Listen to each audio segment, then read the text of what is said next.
This is the Dynam, see it even says on it, Dynam SR-22. What is it, about a 4-foot wingspan, tricycle undercarriage, low wing trainer. Has flaps. I think it came plug and play. I know I put the receiver in it. That's a Lemon receiver sitting in him there. I think the servos were already with it when I got it. 3-bladed propeller.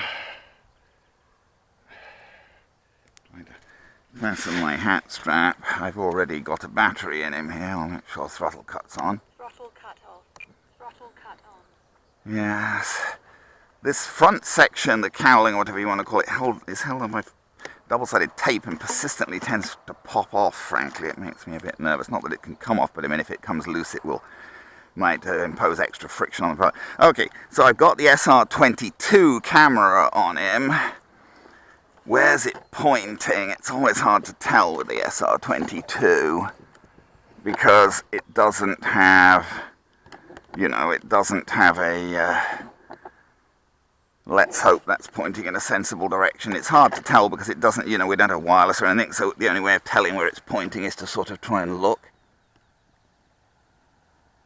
Okay, well, his blue light is flashing, which supposedly means he's recording. I'm not 100% sure the battery's even fully charged on that, so I'm just hoping we're going to get usable video off that EFC-721, the camera on the back there. I wanted to use the lighter one because he's about half the weight of the drone view, and this plane is not all that heavy. I mean, for its size, it's quite a lightweight plane, this one. I mean, it weighs maybe half what the Starmax Grasshopper I was flying yesterday weighs. Well, that's got a slightly bigger wingspan, but mainly it's just extra. This guy is not a heavy plane. Hope we don't get water from the runway thrown up on the... Takeoff flaps. Landing flaps. That's... Takeoff flaps.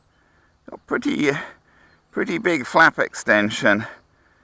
Don't want a lot of flap, really. I'm, as I tend to do, using the turning wheel to operate the flaps to give me more discretion as to how much flap I have out. Throttle cut off. Okay. Well, in this guy, famous last words, we shouldn't have to give this guy full up. Tail draggers, you tend to have to give full up elevator so they don't tip over on the runway, but since this guy's a tricycle undercarriage, flaps up. That's not really relevant. I do find this kind of, no, let's try and not go where the sun is. I do find this kind of low wing plane harder to see the orientation of in the air. Not when he's there so much, I mean that's fine, he's very close to me. But when he's sort of edge on like that, a bit further away, I just find him harder to make out the geometry of the plane than with the high wing planes myself. May just be my peculiarity, but...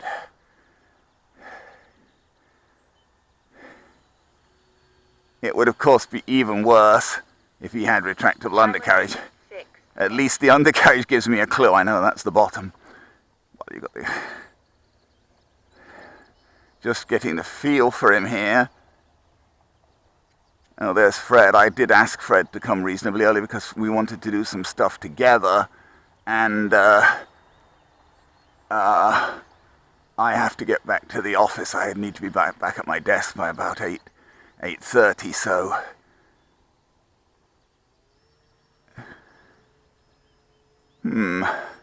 seemed a bit lacking in power there. I mean, we got round okay, but I was a bit dangerously close to a stall at the top of that loop, really. Since Fred's here, I think I'm just going to come in and land. I'm not going to fly this guy for long because I want to talk to Fred and things, so... Takeoff flaps. I'm going to put some flap out, and I don't multitask easily. I mean, I can talk to... Remaining 5 minutes.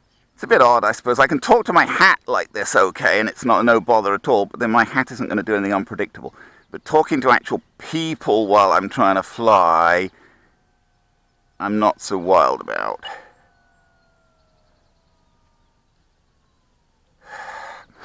You know, because you don't know what they're going to do, and it's a bit unpredictable, so... Flat out. Okay, let's see if this guy will taxi. He's certainly got a steerable wheel. I think, you know, in a sense, you'd expect something with a tricycle undercarriage like this to taxi rather better, so long as the wheels are not snagging in the grass. Yeah, not bad. Throttle cut on.